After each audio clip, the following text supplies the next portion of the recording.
Como é que vai? Diego.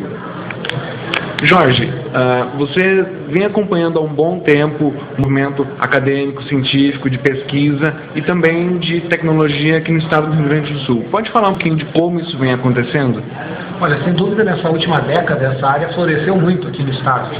Não só no estado, mas no Brasil, de um modo geral. Né? Esses 10 anos, eles marcam um período onde começa a tratar de uma forma muito objetiva e muito polêmica também a questão da inovação.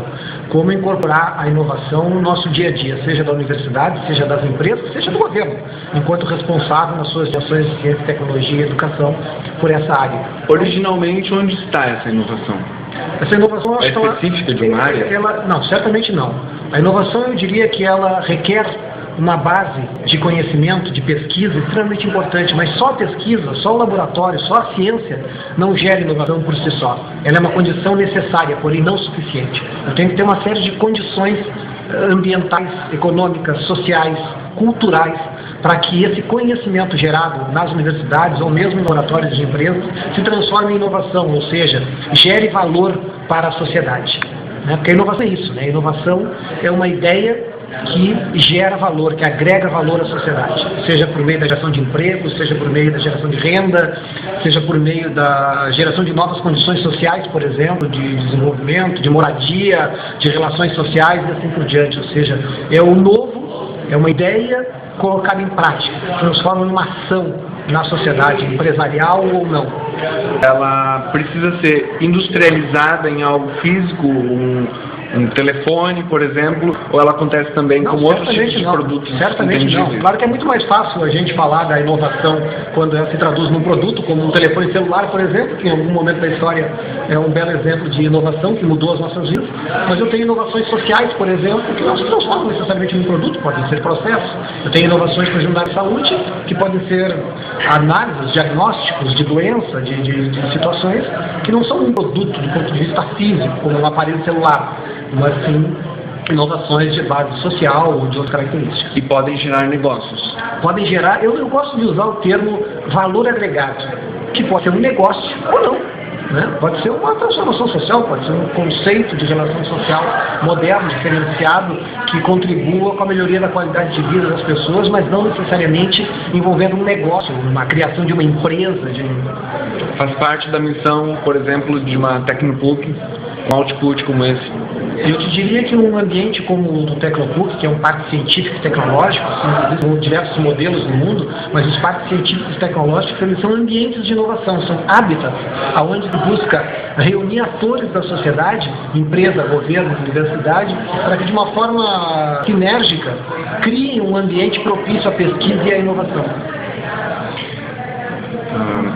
Você acha que esse modelo parecido ou diferente em algum aspecto com relação, por exemplo, ao que acontece no Vale do Silício ou outras regiões de países já do primeiro mundo mais avançados? Eu diria que esse movimento todo de criação de ambientes de inovação do tipo parques científicos e tecnológicos, cujos nomes foram evoluindo ao longo das últimas décadas, tem sua origem nos Estados Unidos e a referência usualmente utilizada é a criação do parque industrial e depois parque científico de Stanford, que normalmente se conhece na sociedade como Vale do Silício. Então aquele eixo entre Stanford e Berkeley, duas grandes universidades americanas, formam essa região aí, que é considerado o primeiro grande parque científico, grande parque industrial com empresas de alta tecnologia. Esse movimento que tem início nos Estados Unidos na década de 50, passa para o Canadá nas décadas seguintes, Inglaterra na década de 70, Europa de modo geral nas décadas de 70 e 80, Ásia nos anos 80 e 90 e finalmente América do Sul, América Latina, eu diria que nos últimos 10 anos, 15 anos no máximo. Então nesse sentido nós aqui como região somos um pouco tardios nesse processo. Mas entramos no jogo, né? Antes tarde do que nunca, né? Então entramos no jogo e é um processo que hoje tem se desenvolvido muito forte no Brasil, em torno, normalmente, de algumas boas universidades no país, como a Federal do Rio de Janeiro, como a Federal de Minas Gerais, como a Unicamp, como a PUC aqui no Rio Grande do Sul, como a Federal de Pernambuco e outras instituições no Brasil que estão desenvolvendo esforços de criar esses ambientes de inovação em parceria com as empresas e com o governo, visando criar e potencializar esse capital intelectual, que é a marca, né, dessa nova economia, dessa economia do conhecimento que a gente vive. Um dos agentes que a gente costuma ouvir, que é muito importante nesse ambiente de referência que é o Vale do Silício, são os investidores de risco. Com relação a isso, como se compara com a realidade no sul do Brasil? Eu diria que com o Brasil, de um modo geral, no sul em especial, essa é a área que nós estamos mais atrás, vamos dizer assim. A área que nós temos mais que evoluir é essa questão toda do capital de risco, do capital, esse capital semente, que cria as condições para um ramp-up forte dessas empresas nascentes, sejam startups, sejam spin-offs de projetos, aqui no nosso país. E esse capital ele é muito necessário, porque a escala de competição em alta tecnologia é uma escala global, é uma escala internacional.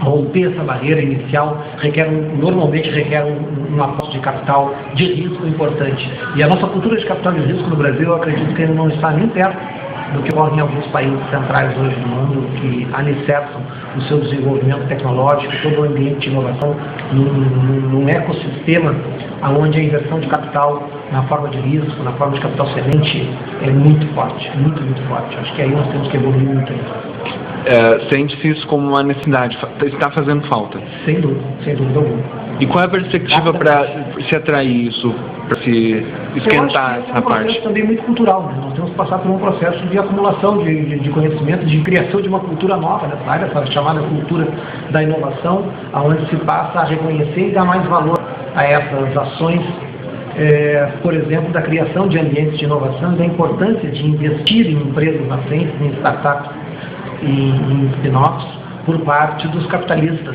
de risco, que nós, em muitos aspectos, não temos ainda no Brasil, mas temos potencial de desenvolver. Mas eu acho que, fundamentalmente, é uma questão cultural que tem que ser desenvolvida ainda. E aspectos culturais não se mudam por um decreto ou por um salário de Deus. É algo que requer tempo para que isso ocorra.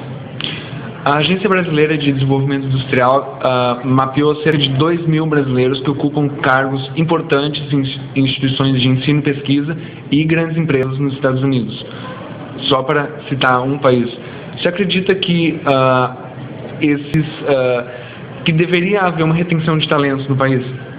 Como se faz para segurar esse profissional que lá fora, por exemplo, em algum momento é um chefe de design do Twitter, é um engenheiro no Facebook, no Google? Como se faz para ele ficar aqui com esse conhecimento que ele obteve a partir da faculdade, da universidade? Olha, sem dúvida, esses ambientes de inovação, isso que nós estamos falando, é um elemento talvez mais importante, que eu diria que é criar oportunidades para que essas pessoas diferenciadas não saiam do Brasil, não optem em desenvolver uma vida profissional no exterior, porque nós perdemos a coisa mais importante na sociedade que a gente vive, né, que é conhecimento, que é a inteligência, esse capital intelectual. Então, criar essas condições para que reter essas pessoas, reverter essa perda de cérebros, né, esse brain drain, essa fuga de cérebros para o exterior, acho que é um desafio de qualquer governo com um mínimo de clareza a respeito do que faz o diferencial de uma sociedade promissora, né, uma sociedade em desenvolvimento no futuro, né, que é reter essas pessoas. Eu diria que não é nem só reter. Hoje o nosso grande desafio é também atrair de volta essas pessoas, é reverter esse processo de perda de cérebros para o nosso país. Isso só vai acontecer se nós criarmos condições para que essas pessoas concretizem seus sonhos, seus ideais de desenvolvimento profissional, né, montando suas empresas, desenvolvendo seus negócios, mesmo atuando em empresas no nosso país que ofereçam condições para profissionais diferenciados, como esse que tu disseste, que nós realmente temos diversos espalhados pelo mundo. Esse pessoal todo devia estar aqui, fazendo o Brasil crescer, gerando emprego aqui, condições de crescimento na nossa sociedade. Então, um desafio para o governo enorme. São condições não apenas salariais, mas também de investimento de risco e outros como um ambiente fértil em todos os sentidos, em todas as áreas. Eu acho que a questão número 1 é ambiente, é essa questão de criar essa cultura, criar esse ambiente propício, né? Esse ambiente que incorpore um ciclo virtuoso, né, de formação, de conhecimento, de empreendimento, de inovação, de riqueza, e que faça a sociedade como um todo crescer. Isso não é uma questão só salarial, não, isso é uma questão de ânimo, de